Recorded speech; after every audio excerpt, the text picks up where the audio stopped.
Hi, I'm Jessie Prey. And I'm Andy Cassette. Welcome to Love Murder, where we unravel the darkest tales of romance turned deadly. Our episodes are long-form, narrative-driven, and deeply researched, perfect for the true crime aficionados seeking stories beyond the headlines. Like the chilling case of Blanche Taylor Moore, the so-called Black Widow who left a trail of poisoned lovers. Or the shocking murders of Chad Shelton and Dwayne Johnson, where family ties masked a sinister plot. Subscribe to Love Murder on Apple Podcasts, Spotify, or wherever you listen.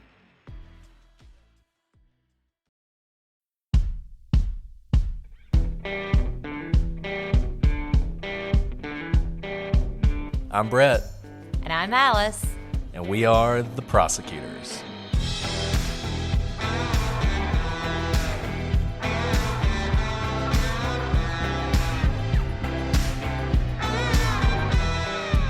Today on The Prosecutors, we conclude our look at the case of Glen and Bessie Hyde.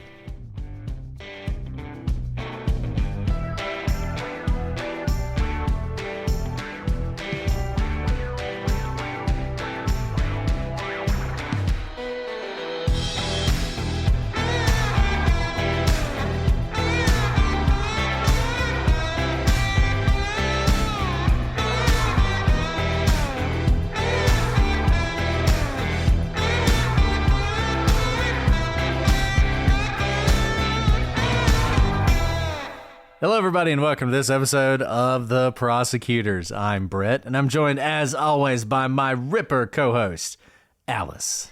Ripping through podcast scripts, but not ripping through tides. That's not for me. Sure. There That's you a good go. point. We are Way to- back.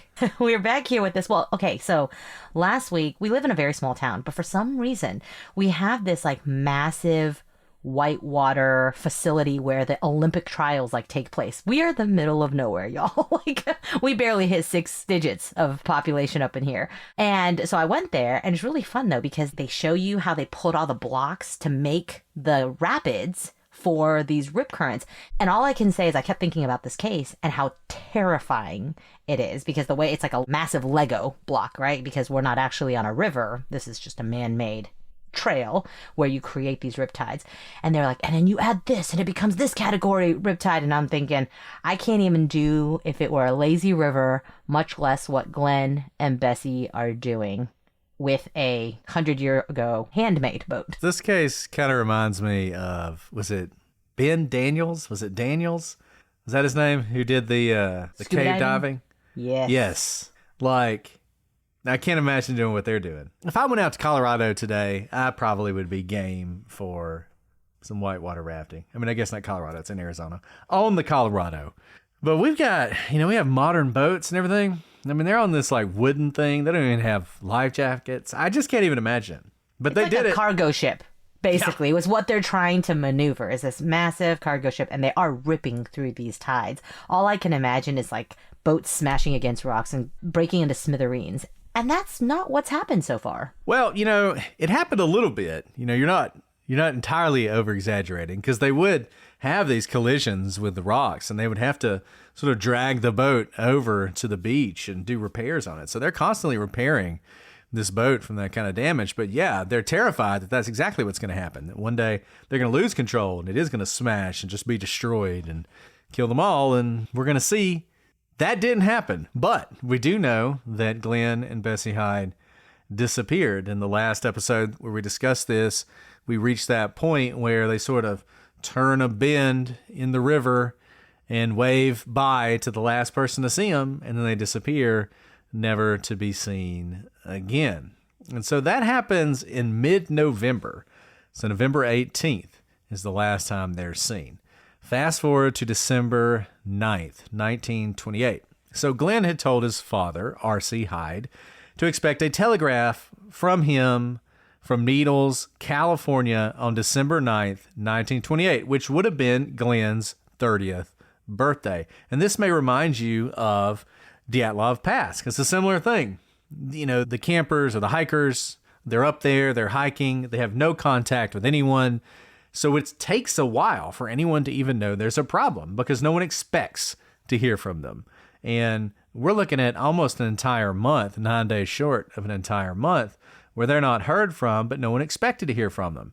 But the 9th comes and the 9th goes, and they don't receive this telegram. And the plan had been for Glen and Bessie to take the train from Needles to Los Angeles, and they would meet his father and sister there and sort of celebrate what would have been an incredible accomplishment.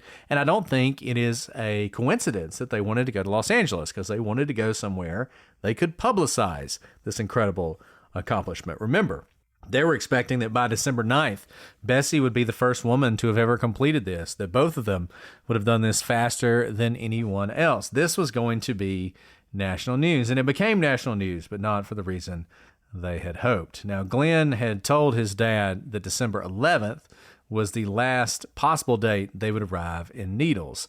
So R.C. waited those 2 additional days, hoping to hear from his son, but he heard nothing. So on December 12th, 1928, after failing to receive a telegram the previous day, his dad, R.C., boarded a train to Las Vegas to begin a search. He began a speedy and thorough search along the route for the newlyweds. He organized 3 river searches, dozens of land searches, and was working to set up an air search. Despite his efforts, he initially found absolutely no sign of them. By December 16th, he began reaching out to law enforcement and government officials to aid in the search, and this included the Secretary of War. He had also enlisted the help of Emory Kolb to assist in the river search, since he had expertise in this area. I think that's pretty amazing that he did this search for 4 days without really law enforcement. Like, I would also do everything I could for my child if they were missing. But this is an incredible feat, because think about how massive this path is, right? We're talking about a month of distance that they could have traveled, and not knowing where they are on this path.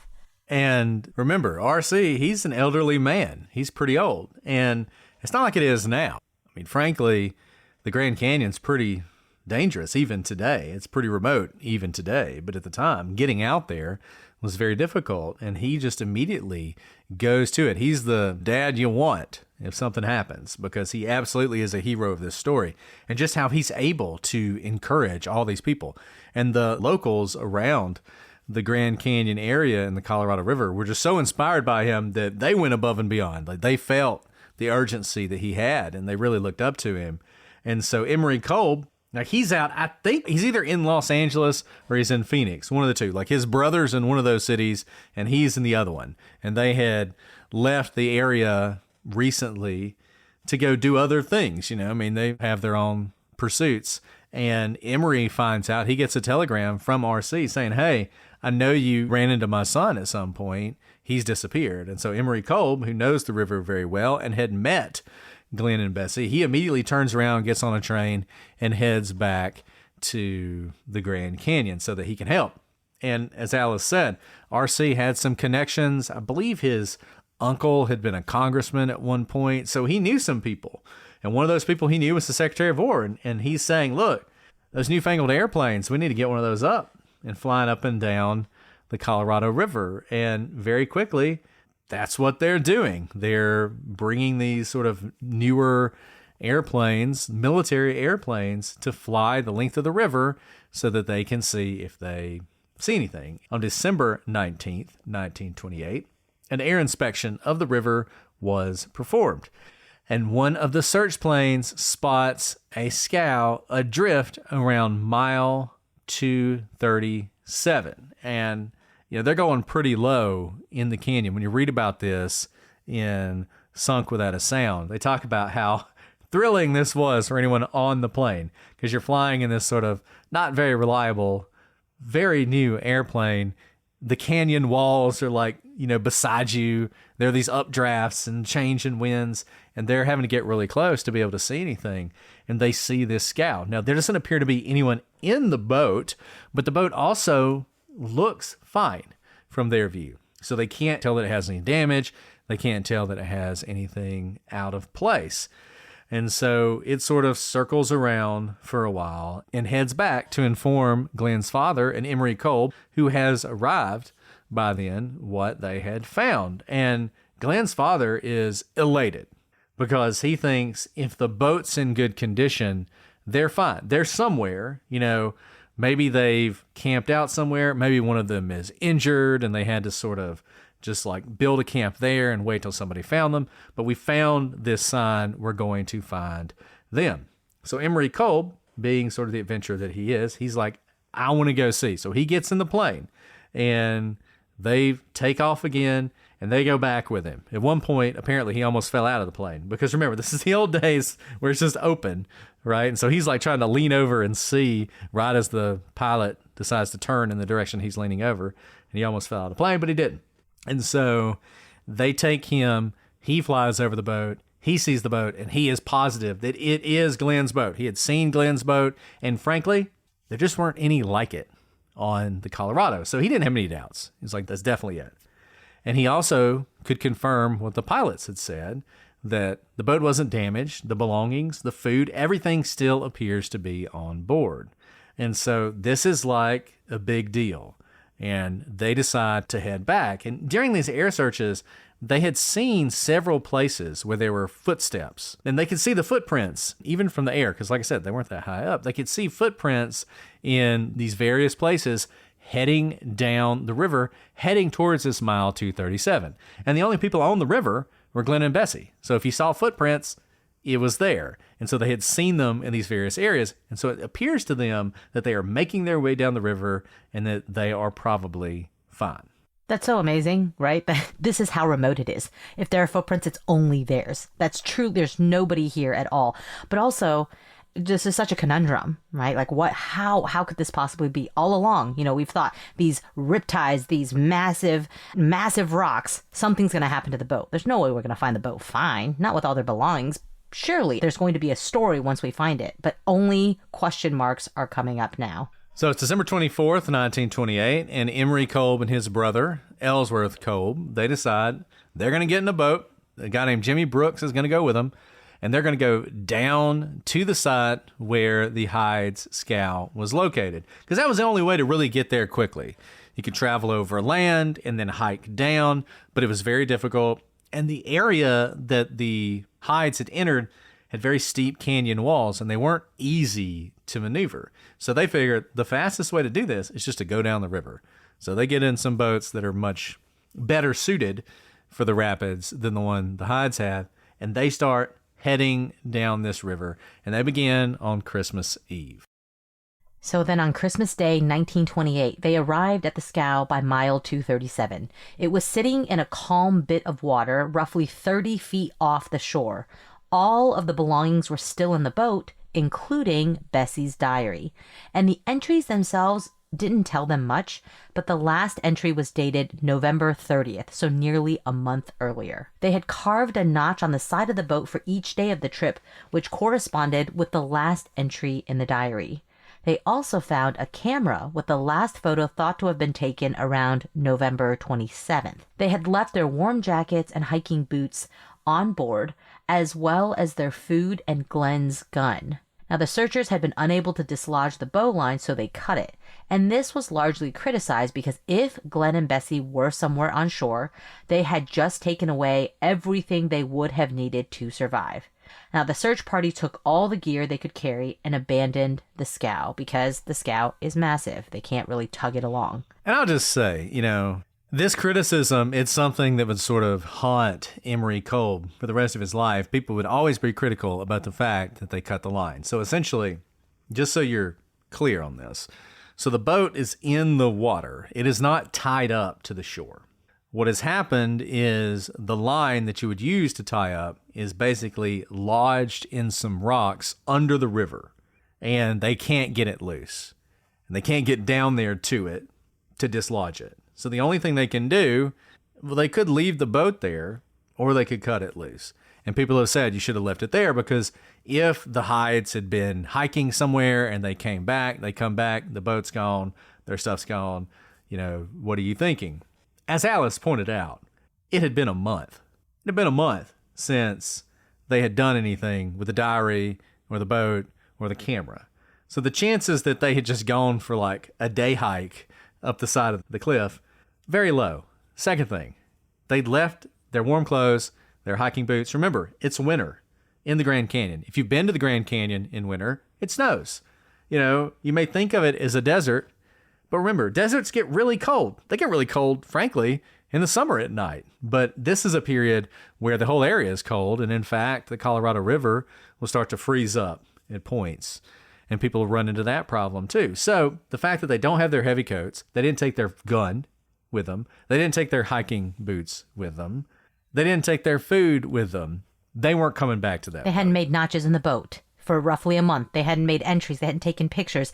The boat wasn't like pulled up ashore and they had made a little lean-to to sleep at night, right? This is 30 feet offshore. Not impossible to get to, but also not a typical place where you would tie it up if you were just going on a hike. And the Cobbs actually, it's said that they cut it loose, but what they actually did is Emery and his brother got in it and rowed it a little ways down the river because they wanted to see how it felt. And they said they were amazed at how balanced it was, at how you could control it. Now, they lost control a couple times, but, they made it to sort of the next place you could get out, and they got out, and then they just let it go from that point. They let it go down the river, and the river took it wherever it took it. But at that point, the boat's gone. They've recovered everything that was in it, and they're taking all that back with them. So, December 27th, 1928, the search party arrives back at their sort of beginning location, and they turn over everything they have to R.C., Hyde, and the investigators. Now, at some point during their ride back, their boat had actually tipped over, and they did lose some of the belongings, and people have wondered if maybe they lost something that could have been critical to uncovering the mystery. But I think the important things, the things like the diary, the camera, all of that they still had. So they lost some stuff, but it doesn't seem like they lost anything too important. So December 29th, 1928, the search, this search, lots of different people. The National Park Service, which had only been there for a while, the locals didn't really like, including Emery and Cobb, they're fully involved. All of their rangers are searching. We've got people from the military searching. We've got military planes. We have everybody in the area. You have several different boats going down the river, trying to find something, stopping and finding these footprints, finding, for instance, places where they had carved their initials into the wood, just showing that they had made it some distance after they were last seen. But by December 29th, it is getting very cold, blizzard-type conditions, and the search is called off. But by this point, the national media has picked up on this story, and there is a media frenzy that has ensued. And it became so sensational, and the stories were so filled with inaccuracies, that Glen's sister, Jean, actually would start writing letters to all these various newspapers, attempting to correct some of these falsehoods, because there's nothing new under the sun, and everybody loves a good story. So it's getting more and more dramatic as it's sort of filtering out to the world. Now, although the official search was called off, Glen and Bessie's families remained committed to finding them, particularly Glen's father. And in fact, Bessie's father would come out eventually to join him, and they're going up and down the river. And he's searching, he's climbing up the sides to see if there's anywhere way they could have gotten up the sides of the river. He's riding down the river. People are amazed by this. In his elderly stage, he's able to do things that people just don't do. But unfortunately, despite all of these efforts and all this hope, and frankly, Glen's father spent pretty much every dime he had to organize searches, to fund searches, looking for his son and his daughter-in-law, but they would never find the couple, nor any other indication of what happened to them. And that's about it. The end of 1928 closes out, the search is called off, and essentially the case goes immensely cold. This episode is brought to you by Progressive Insurance. You chose to hit play on this podcast today. Smart choice. Progressive loves to help people make smart choices. That's why they offer a tool called AutoQuote Explorer that allows you to compare your Progressive car insurance quote with rates from other companies. So you save time on the research and can enjoy saving when you choose the best rate for you. Give it a try after this episode at Progressive.com. Progressive Casualty Insurance Company and Affiliates, not available in all states or situations. Prices vary based on how you buy. Guys, we're back with one of our favorite sponsors, Delete Me. Delete Me makes it easy, quick, and safe to remove your personal data online at a time when surveillance and data breaches are common enough to make everyone vulnerable. It is easier than ever to find personal information about people online. Having your address, phone number, and family members' names hanging out on the internet can have actual consequences in the real world. And that makes everyone vulnerable. Well, that's where Delete Me comes in. The New York Times Wirecutter has named Delete Me their top pick for data removal services. And that's very important to me. As you guys know, we have a podcast. We're out there all the time. And if you can imagine it, it's happened to us. Doxing, harassment. I'm just glad we haven't yet been victims of identity theft. And you know what? Delete Me can help. It is time to check this product out. Take control of your data and keep your private life private by signing up for Delete Me. Now at a special discount for our listeners. Today, get 20% off your Delete Me plan by texting Prosecutors to 64,000. The only way to get 20% off is to text Prosecutors to 64000. That's Prosecutors to 64,000. Message and data rates may apply. Guys, it's the fall. People are covering up. But just because your neck and arms might be covered this fall doesn't mean you should pretend they don't exist. Covered up doesn't mean forgotten. Your skin still needs love. And that's where Go Pure comes in.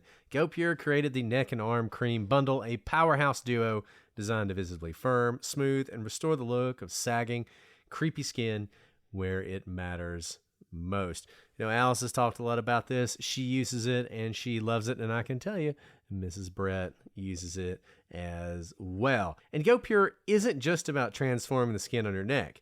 They have a full line of science-backed skin and body care to tighten, lift, and smooth skin from head to toe. And you can try all Go Pure products risk-free for 60 days. Love your results or get your money back.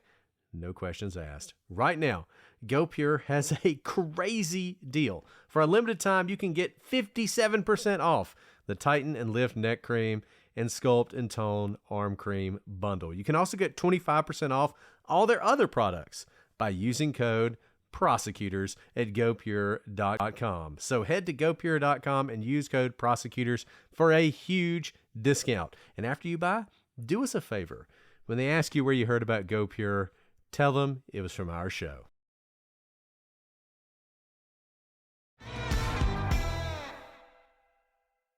Enter 1971. We've had no word, still an enduring mystery. An elderly woman and college professor named Liz Cutler was on a commercial Grand Canyon rafting trip. So now, many decades later, you can pay a raft guide to take you down these rapids, and it's a lot of fun. Now, the group stopped for the night, and around the campfire, the leader began to tell the story of what happened to the Hydes. As he recounted the story, Liz interrupted him. "I know this story," she said, "because I'm Bessie Hyde." She went on to say that Glen was abusive and stabbed her on the trip, so she escaped the canyon on her own. But when authorities caught up with the woman, she claimed she'd never told the story. She was also 4 inches taller than Bessie, and her birth records proved that she was not, in fact, Bessie.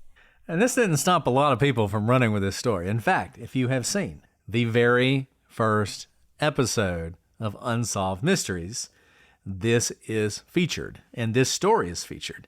And you can imagine, so basically, these people had been on this takes a long time, as we've seen. I mean, you're really investing time and effort to go down the river. So they're on like a 2-week journey. Everybody had gotten to know each other, and they're riding down the river. They're stopping. They're telling ghost stories. They're eating food. All this is happening. They get to know each other very well. And everybody else on the trip was like, yeah, Liz, she was very quiet. She didn't say much. She seemed to know her way around the river. Like, she was good at it. Didn't seem like this was her first time, that sort of thing. And then she just says this.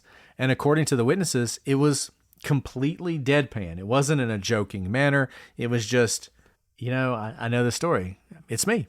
Like, I'm Bessie Hyde. And she tells a story that ends up this incredibly abusive relationship. And if you recall, there were all these questions about, did Bessie really want to be on this trip? And if she was fine starting this trip, did she really want to continue it? And it's hard to say, right? And this plays into that in fact, this was all Glen's idea, and that Glen wanted fame. He wanted to turn this into a money-making affair. He was willing to do whatever it took to finish this trip so they could build a career on this. And he didn't care how dangerous it was. And so I think a lot of people think she probably at some point said, I don't want to do this anymore. And when she did that, he got abusive. And the knife gets involved and she ends up stabbing him, I think in the back is her story, and leaves him there to die. I guess throws his body in the water and hikes out. And a lot of people question whether it was even possible to hike out. Subsequently to this, they build the Hoover Dam on the Colorado River just down from this. And there's a story about two guys who they're trying to raft down the river to get to where they're building the dam so they can like take a job. And they get stuck in exactly the same place where the sky was found.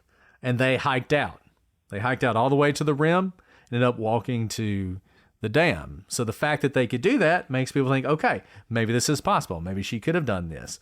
Weirdly, she was this professor at a university of psychology. I mean, a very sort of normal person, right? No reason you would expect that she would tell this kind of lie. But her position from that point forward is it never happened. And all the people on the trip who also have no reason to lie are like, no, you totally said that. Like we would just make that up, you know? But as weird as it is, she has a pretty good alibi because she was off living a life somewhere else. And she's too tall. So it probably wasn't her. Why she would do this? I mean, you know, we just finished a case with all sorts of accusations of people saying things that aren't true. And you're like, why would anybody do that? Well, it seems like that's exactly what she did. For whatever reason, whatever her motivation was, she decided she was going to claim to be this woman and never recanted it. So made it on Unsolved Mysteries, though. So what can you say? Okay, so if you think like, oh, now it's time to wrap it up because that's weird. That's the weird aspect of this case. No, that is the least weird thing that happened in this case. So fast forward 6 years to February 7th, 1977. So on that day, Emery Cobb died. Now, Emery Cobb had been sort of an institution on the Grand Canyon. He had this cabin that he did all his photography. As the Grand Canyon became more sort of nationalized and fell under federal attention, they kept trying to make him move, and he never would move. And he hated them, they hated him. And then by the time he died, he lived so long that by the time he died, his cabin was now like a national monument. So they could never tear his cabin down. So it's still there. And now it's like a museum. But the deal had been, you can stay here until you die. But once you die, you got to clean your stuff out. And then this will become sort of a federal property. So his friends, they're over at his house. They're cleaning it out. They go out to the garage and they notice there's a boat. And the boat is like up in the rafters, right? It's like an old canoe. And it's like, well, I got to get the canoe down. So they climb up there and they bring the canoe down and they pull back the tarp. And what do you think they find? You can't guess this. This is like the creepiest thing ever. They find a skeleton, a human skeleton in this boat in Emery Cobb's garage. And the initial thought everybody had was, is this Glen Hyde? And the thing about the skeleton, it wasn't just that there was a skeleton in the boat.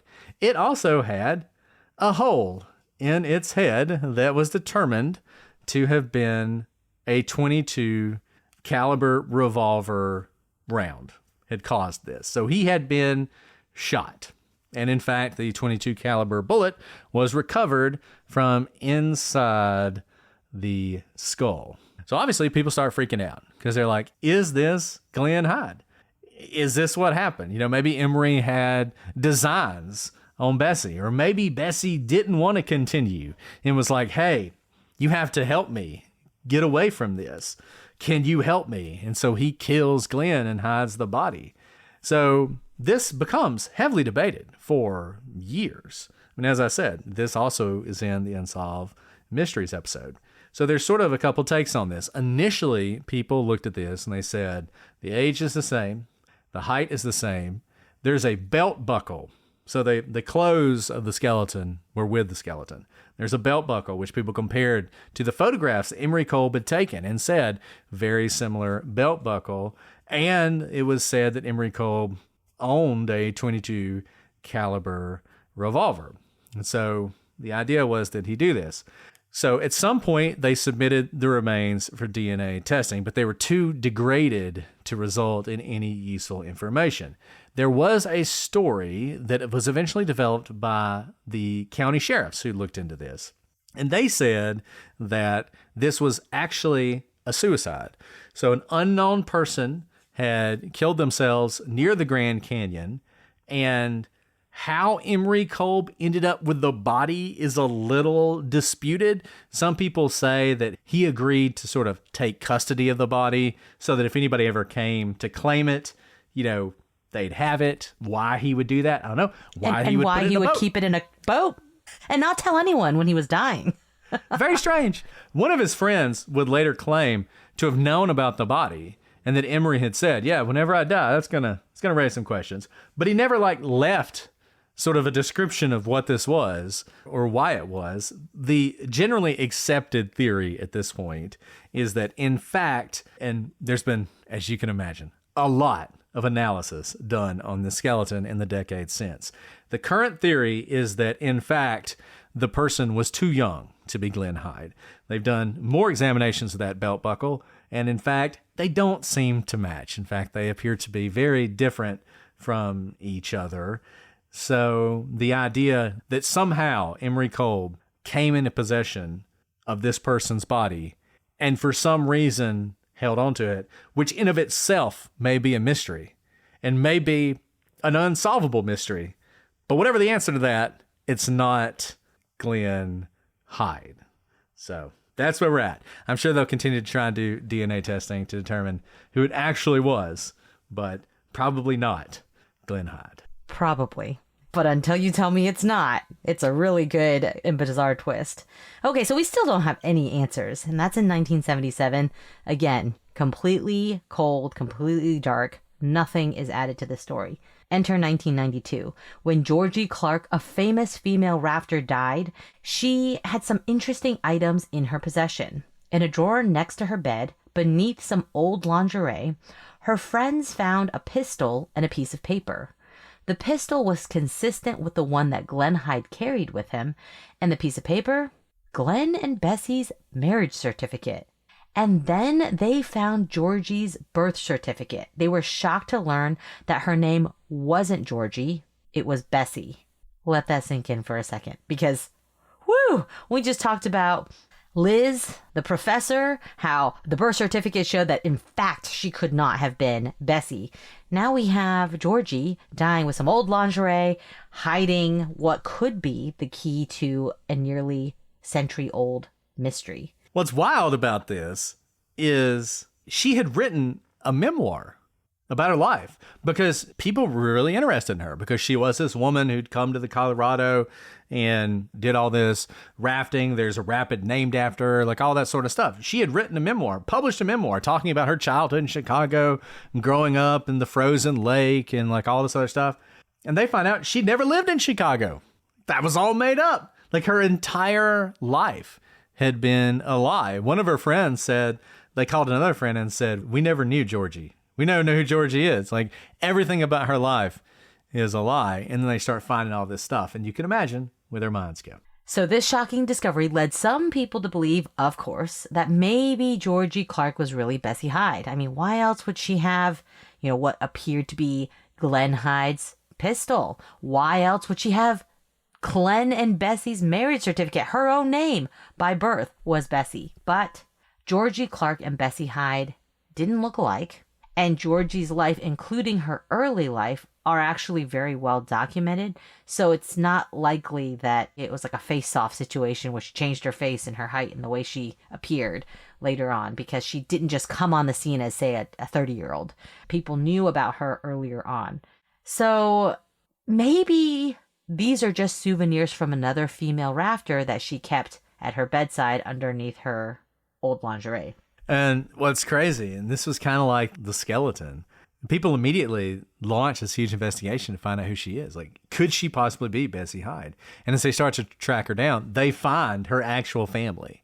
I mean, she was actually from somewhere completely nondescript, and I think that's why she picked Chicago.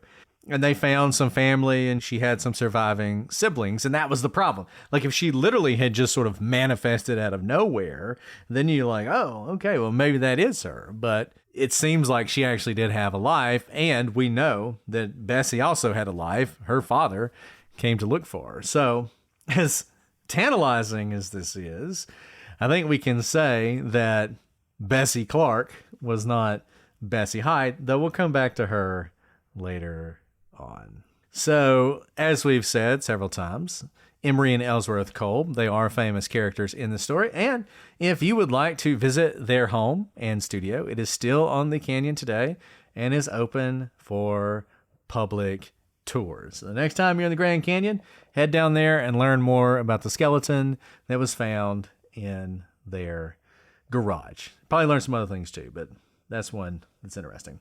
So let's talk about Bessie's state of mind, because it's something that we've talked about sort of throughout this as we've gone. And it's important as we try and figure out what happened here, because as we're going to see, there are multiple theories about what may have happened. So was Bessie as interested in continuing this adventure as Glen was? So as Bessie was leaving Emery Kolb's, she made a cryptic comment. Looking down at Emery's daughter, Emily, Bessie noticed she was nicely dressed. And Bessie said, I wonder if I shall ever wear pretty shoes again. And this comment really bothered Emery Kolb. He already was worried about this. He was worried about the fact that these people did not seem to know what they were getting into. So he immediately starts to try and convince them, hey, don't go. He says, hey, wouldn't it be better to finish your trip later on? Why don't you stay with me through the winter? You can sort of experience the Grand Canyon winter. It'll be another part of your story you can tell. And he's thinking in his mind, if I can just get them to stop doing this, maybe I can get them to abandon the whole trip altogether. He does all this, and Glen, in particular, Glen says, no, we have to keep going. Kolb says, hey, I've got some life jackets. Why don't you take my life jackets? And Glen says, no. In Idaho, we don't do life jackets. And he's always the one speaking for the two of them. And it leads people to think, did Bessie really want to do this? And then you had Sutro. Remember, he was on the boat with them those last few days. And we showed those photographs, which I hope if you're listening to this on the podcast, you'll go search them out. Because there's the photograph taken by Emery Kolb before they started this leg of the journey, which in fact turned out to be one of the most difficult legs, probably the most difficult leg. They thought the worst was behind them. They were wrong. The worst was ahead. You take this picture before, they look happy, they look ready to go, they look adventurous. Then there's the picture that Sutro took just before he left them, the last person to see them alive. And they look completely miserable. And he speculated that Bessie didn't want to continue the trip. And then there was sort of this third-hand story, a little bit of hearsay of someone witnessing a fight on one of the beaches where they had stopped between the newlyweds that actually ended with Glen forcibly carrying Bessie back to the boat. So one of the things you have to think about, and this kind of goes back to that story we heard from the lady who was on the trip.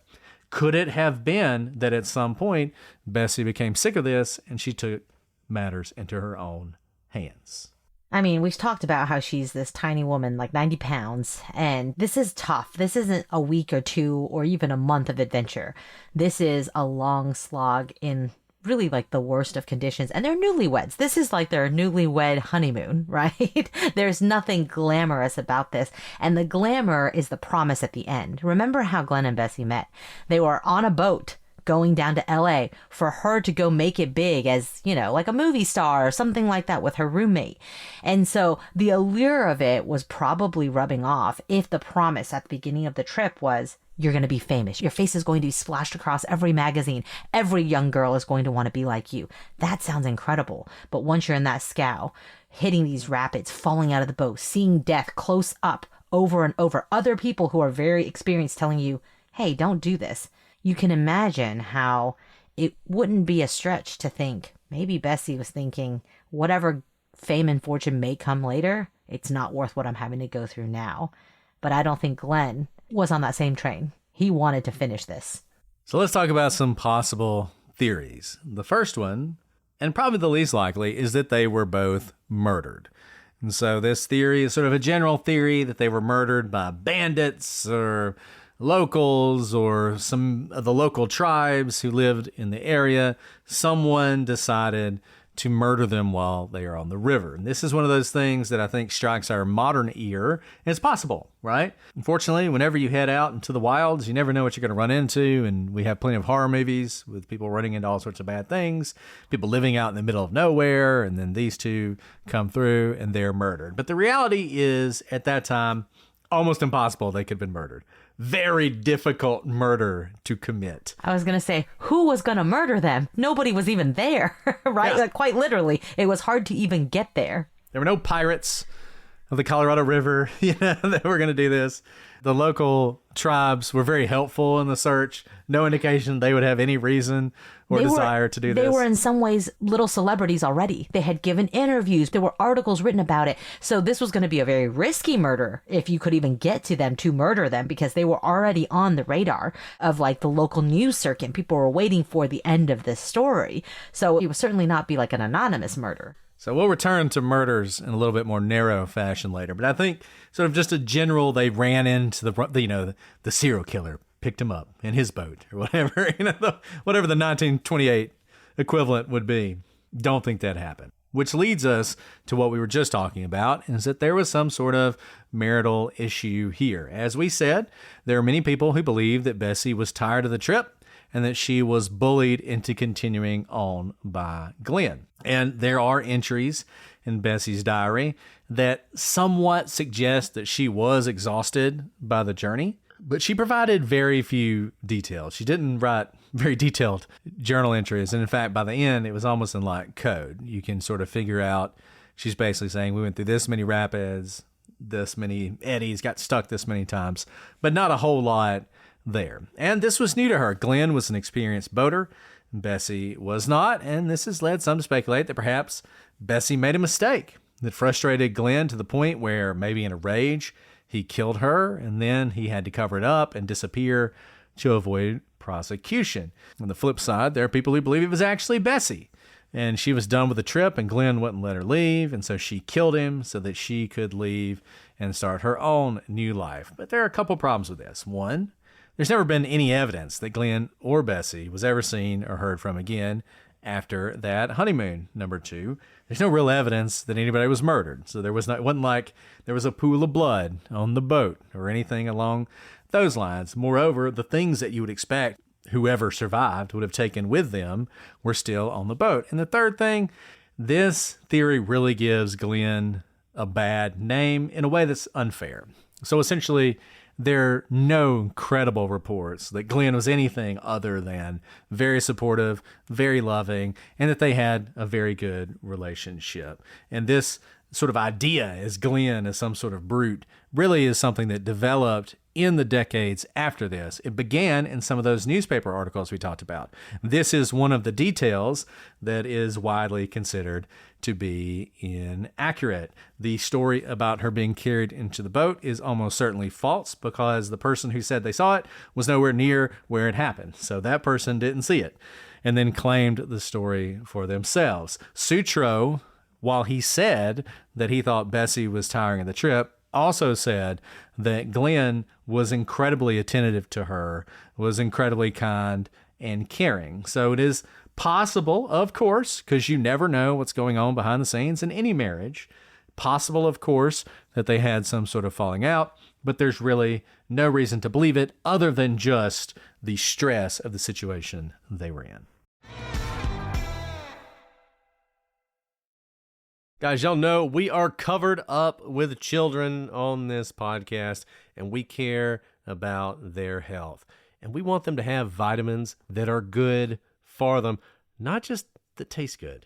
Typical children's vitamins are basically candy in disguise. They're filled with 2 teaspoons of sugar, unhealthy chemicals, and other gummy junk growing kids should never eat. And that's why Hyde was created. Hyde fills in the most common gaps in modern children's diets. Formulated with the help of nutritional experts, Hyde is pressed with a blend of 12 organic fruits and veggies, then supercharged with 15 essential vitamins and minerals, including vitamin D, B12, C, zinc, folate, and many others to help support immunity, energy, brain function, mood, concentration, teeth, bones, and more. And just because it's not gummy junk doesn't mean kids don't love it. I can tell you, my kids absolutely love these vitamins, and they love the fun bottle that they come in. If you guys know anything about kids, they love stickers. Hyde sent you the stickers. They're constantly decorating their bottle, and they love taking their vitamins. Your kids are going to love them too. And you can also check out their new kids probiotic and nighttime essentials. So what are you waiting for? We've worked out a special deal with Hyde for their best-selling children's vitamin. You can receive 50% off your first order. To claim this deal, you must go to hiyahealth.com/prosecute. This deal is not available on their regular website.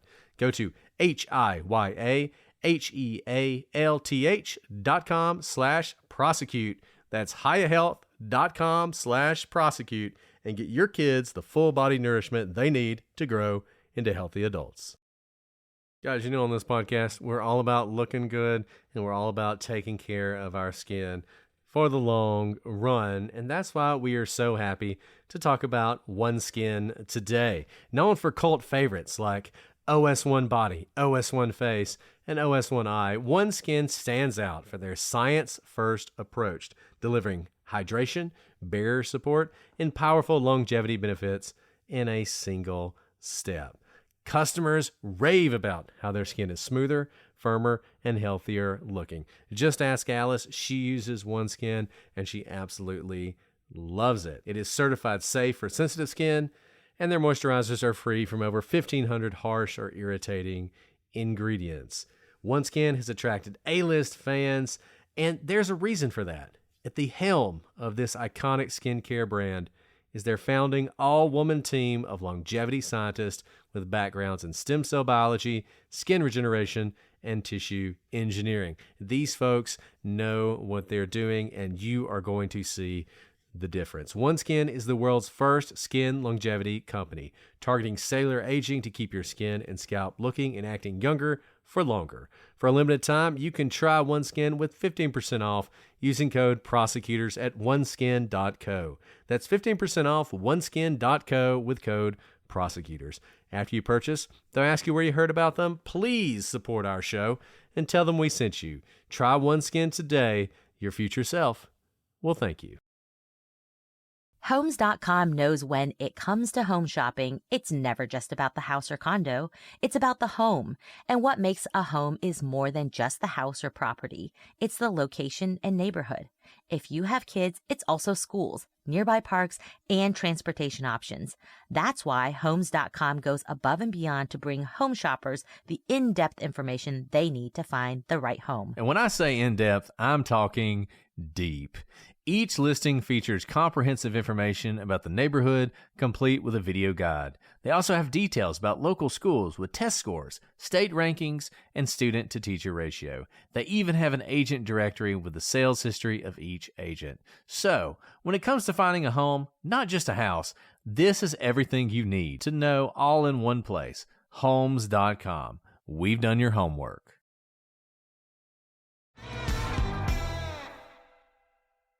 So then what about the Cobb brothers? Because some people, understandably, are a little skeptical of the Cobb brothers, thinking that they were the ones who murdered the couple. They seem to have involved themselves in this case, and they did do some strange things, particularly Emery, like untying the boat and allegedly wearing Glen's boots. So when the skeleton was found in Emery Cobb's garage, it seemed like they finally had an answer. But of course, that proved to be an unidentified suicide victim and not Glen Hyde. But what would be the motive? It's really unclear what would motivate the Cobb brothers to murder Glen and Bessie here. What do they have to gain from the Hydes' deaths?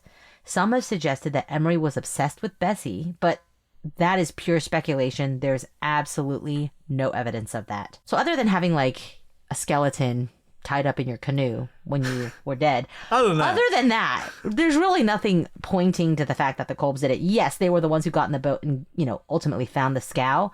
But they were doing a public service. Not a lot of people could do this.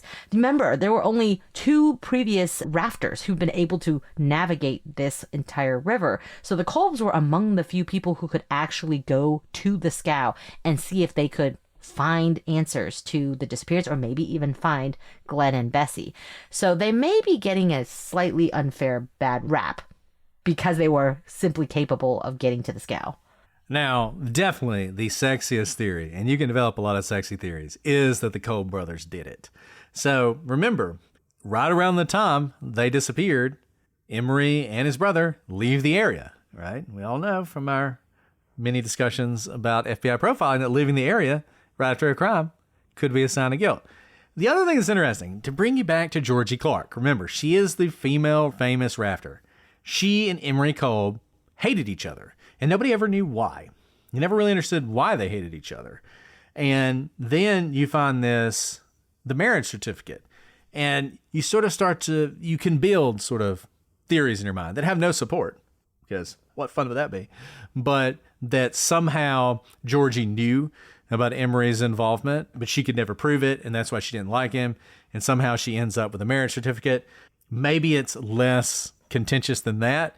Maybe Glen did want to continue, and Bessie didn't. And Bessie asked Emery for his help, and Emery helps her start her own life. And when he finds the boat, the reason he cuts it free and lets it go is he's getting rid of evidence, right? Maybe he had done that before, sent it down the river thinking it would be destroyed forever, and then there it is. It gets stuck again, so they have to send it on.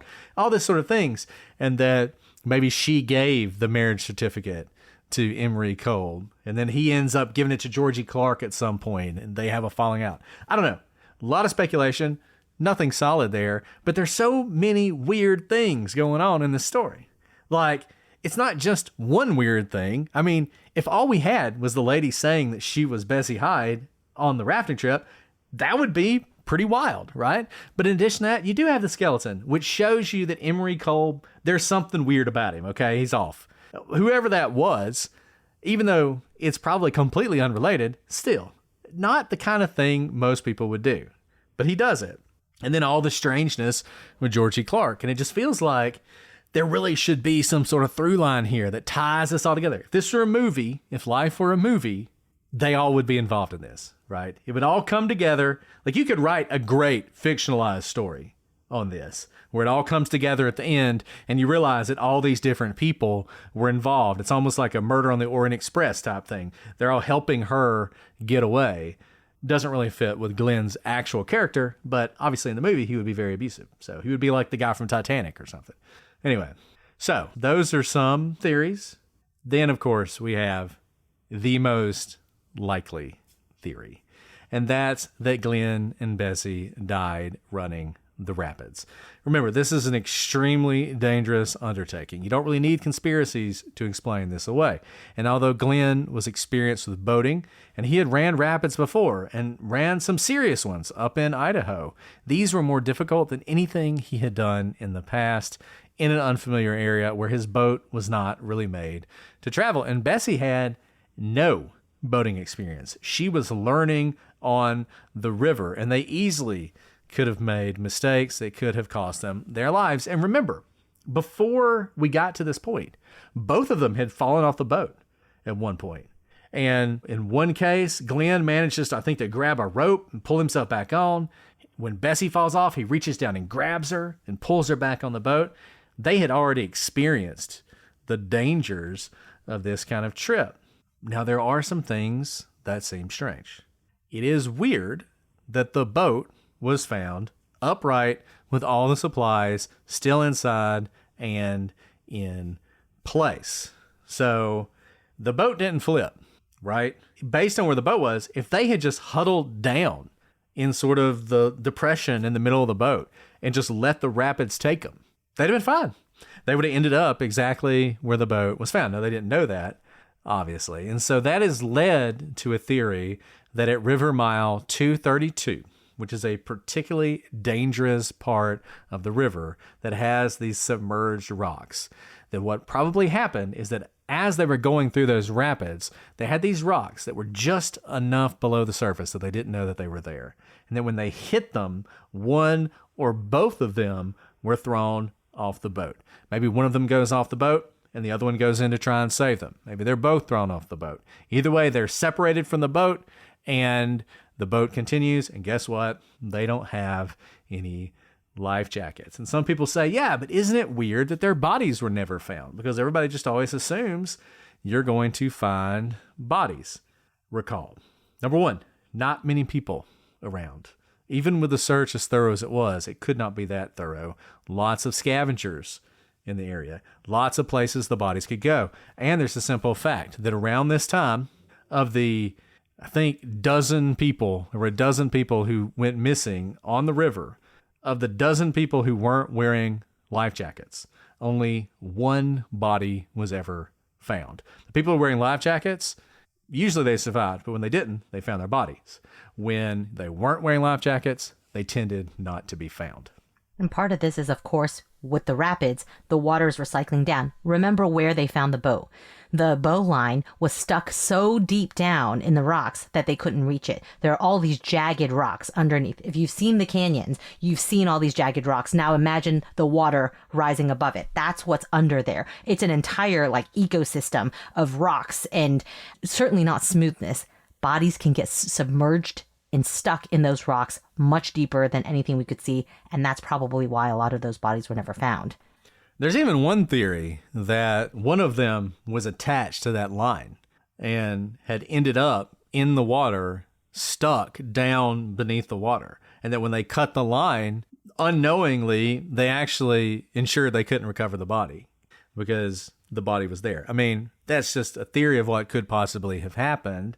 But it goes to what you're saying, that it is not difficult to imagine something like that happening. And then once all you have are bones in the Colorado River, I mean, the chances of ever finding anything are pretty low. There is a corollary to this theory, and that's that they had some issue with the boat. They decided they wanted to stop, and they tried to hike out and didn't make it. This is probably not true, even though it's certainly possible they could have done that. You wouldn't find their bodies, though more likely to find their bodies. The biggest issue is they didn't take anything they would have taken with them. They weren't hiking out of there without their hiking boots and their gun and their food. They would have taken those things. So I think the chances of that theory being correct are unlikely. So that's the story of Glen and Bessie Hyde. I do want to read you something from Sunk Without a Sound that I thought was poignant. So after this happened, remember, we talked about how there were a lot of stories in the national newspapers about them that had a lot of misinformation. Well, it wasn't just that. There were also stories that said things like, this should be the definitive proof that no one should ever try this again. People need to quit doing things like trying to climb mountains and go down rivers and all that other stuff. And so Jeannie, who was Glen's sister, actually wrote a response to that. And this is what she said. And I thought this was poignant. Mrs. Hyde shares my brother's love for adventure and, knowing his skill with boats in the past, was anxious to go on the Colorado River trip. She did not go for notoriety, and neither did he. There happen to be some people in the world who do such things for the love of it. There happen to be some people who retain enough of their love of roughing it and living, if only for a short time, after the manner of our ancestors, to attempt such a trip. Such are Mr. and Mrs. Hyde. They cared enough for that sort of adventure to take a chance. I like that. I mean, they ended up dying, but nevertheless. But I mean, that is the whole point of adventure, right? You do adventurous things if this is your cup of tea because there is risk. If it were riskless, then it wouldn't be nearly as thrilling to do it. And people, to some degree, I think we all think that we're invincible or immortal, but the reason you do these things is because of the element of danger. And Glen certainly knew that. Now, whether Bessie fully appreciated it, by the time she got on the river and was thrown from the boat and, was living the rapids, she appreciated it by the time that whatever happened to them happened to them. And so this was a very real, calculated risk that they took. And I don't know, it's still incredible and still incredibly brave to do, especially 100 years ago. So I do highly want to recommend Sunk Without a Sound if you haven't read it. Really interesting book, if for no other reason then the author and his wife decided to build the exact same boat that Glen and Bessie took and to take it down the Colorado. So they sort of tried to recreate this trip, and just reading about how awful it was. And, they had life jackets, number one, and they also had a friend of theirs in sort of a regular motorized boat following behind them for the various times that they needed saving. But it's really interesting both as a historical look at this case and also just for their own personal adventures. So check that out if you've enjoyed this story. Well, Alice, do you have time for a question or what? We absolutely have time for a question. Okay. Now that we're back to these 2-episoders, so easy. I know. And, hour-long episodes. Like the West Memphis 3 episodes would be like an hour and a half. Those are 3 hours long each. Yeah. So, anyway. Okay. Well, let's see. We've had several of these questions, so I'm going to go ahead and ask it again anyways, because we just got somebody who asked this. And I know we've answered this previously. Must mean people really want to know the answer to it. Maybe they don't like our answers. We have to change I would the like answer. to say, I would think we've inspired a lot of people to consider going to law school. And so this person says, what would you say to someone who's considering going to law school later in life? Okay, we should change our answer because people have the other answers. So maybe they don't like the answer we've given. So we need to change the answer. So here's new advice. You've never heard it before. Okay, if you're going later in life, I know we've said this before, the whole law school can take forever. Make sure to draw boundaries. I'll change up the advice this time just for, additional advice you can give. If you go later in life, I would say that don't look at law school like some big white whale. It is a profession like any other profession. Now, of course, we do it because we love it, but I think there are some people who view going to law school or becoming a lawyer something that seems so unattainable that it dampens kind of their spirit in terms of what they go for. So if you're going to law school, the world is your oyster. Go for the law review if that's what you want. Go for a clerkship if that's what you want. Go for writing research papers with that professor that you want. Don't think that because you're going at it later in life or there's nothing unattainable about it. If you're going to law school, everything's attainable in this profession. It's simply to not be daunted by the profession, by law school. And, the only limitation I would say is yourself. So don't do things you don't want to, but also don't view it because you're going at it later in life. Well, I can't do that. That's a young person's game. No, certainly not. So that would be my piece of advice is it's not that unattainable. It's right there. Even we could become lawyers. It's true. I give you 2 pieces of advice. I don't remember if I've said this before, but whatever. The first is always consider the cost, and what I mean is the monetary cost. Just because when I went to law school, I just graduated from college. I was 22 years old, and I knew I would have $200,000 in debt. I remember my dad asking me about that, and I was like, you know what? It's an investment, and I knew I would have that debt, and I knew for the first 10 years or so at law school at least, I would be paying a lot of money back, right? And that was just the way it was going to be, but that was fine because 10 years out of law school, I'd be 35, whatever, right? No biggie. Obviously, if you take on that much debt later in life, just factor that in to what you're doing. So try and figure out ways maybe to not take on as much debt and just know that is going to be something. If you're graduating, at 45 as opposed to 25, do you really want to work the extra amount of time you'll need to pay that off? And maybe you just want to work long enough to pay it off because you're not really doing it for that reason. This is like a passion or a second career or something along those lines. Or maybe you never want to stop working and you don't care. I mean, there's also that. So just something to consider. And the second thing, and this goes for whether you're doing law school right out of college or in your 50s, I'll give you the best piece of advice that was given to me that I didn't follow. And that's to treat law school like a job. It's not like college. It is completely different from college. If you treat it like college, like I did, you'll end up like me, and you don't want that, right? So the best advice I got was, and like I said, I didn't do this, but it was to treat it like a job. And so wake up in the morning, go to work, which is go to the library, read your books, getting ready for your classes, go to your classes. When your classes are over, go back to the library, work on whatever you need to work on. And then at 5 or 6 o'clock, stop. Go home, make dinner, relax, watch television, go to bed, get up, do it over again, and just do it that way.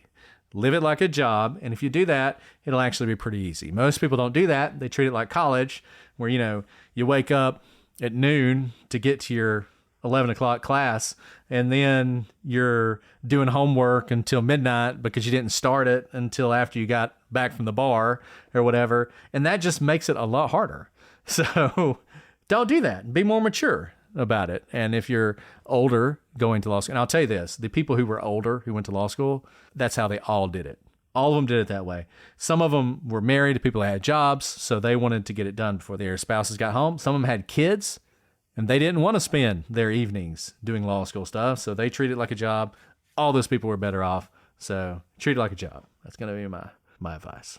I didn't follow that either, and I should have. I should treat my job now as a job, and I don't do that either. Yeah, I know. I treat this more like a job than my actual job.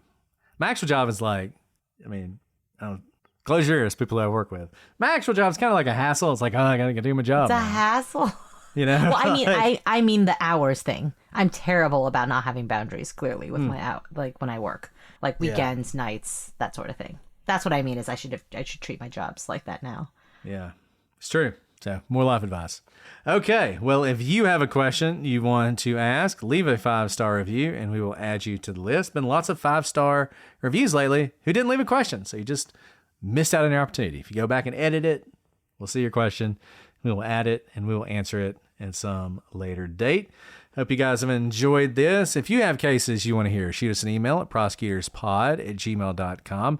Connect with us social media at prosecutorspod. Go to the gallery where they will be discussing this case, and they're probably still discussing West Memphis 3 and other cases. You'll have a lot of fun there. If you want to see us record these episodes live, join Patreon for as little as $3. If you want to get them early and ad-free, same deal. $3 gets you everything. All right, Alice. Well, is there anything else you want to say before we sign off? This episode will come out right after CrimeCon, I think. So I hope you guys enjoyed CrimeCon. I hope we got to see a bunch of you. Me too. That's all she's got. I like really can't believe that. I mean, with school starting, even though CrimeCon is just a few weeks away, feels like it's going to be here before I know it. And I said this whenever we last recorded, but I have got to go get me some Prosecutors so That's you guys can come and get them. They're free, y'all, but you can only get them in person. And they really do go like hotcakes. I wonder where they go. I wonder if someone grabs all of them and throws them to the bottom of a river because they go so quickly. If you want a Prosecutor, come see us on Friday. Yeah, you really have to. By Saturday. I try to hold them back just, in case, there's more people, but I can never. They go really fast. And I think last year we brought 1,000. We did, and they were gone on Friday. Yeah. I don't know. Maybe we'll get to, I don't know. We'll see. Because they are kind of, they take up a lot of space. All right, guys. Well, it's been a pleasure as always, and we will see you next week with a new case. This one has been in the news, so we're doing something a little different. We're going to do a little bit of a look at a case that is currently developing. I know you will enjoy that. We'll see you then, but until then, I'm Brett. And I'm Alice. And we are the Prosecutors.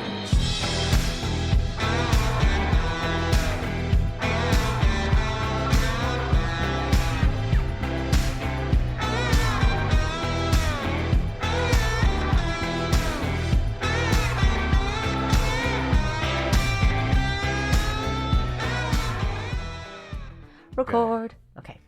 Okay. I like to say record when I'm recording. It's very descriptive, prescriptive, and meta. All right, I'm going to go ahead and go live. Live. I was really sad to be at the pool when it was we were the only ones there because, school's about to start. But it was the end of an era, I don't know. So, yeah. Hello, everyone. Hello, everybody. Yeah, so my big two start school tomorrow, including Squanto, who starts kindergarten.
no angst about starting school. Like, it's not a big deal. It's just like another day, which I don't know why, but that's great. So I was like, are you excited? They're like, oh, yeah.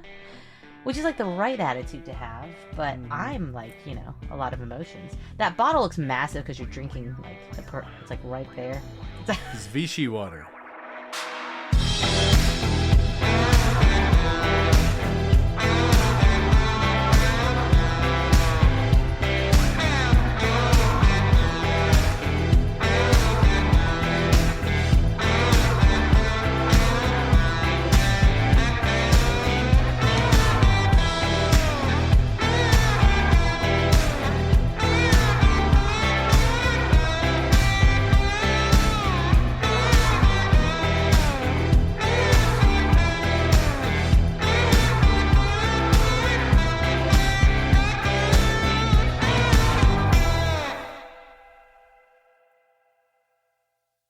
September, CBS hits are streaming free on Pluto TV. I'm coming in hot. For this month only, you can watch full seasons of the CBS shows you love. From the courtroom drama of Matlock to the heroics of Fire Country.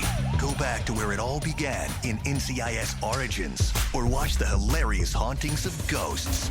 All for free. Full seasons of the CBS shows you love. This month only on Pluto TV. Stream now, pay never.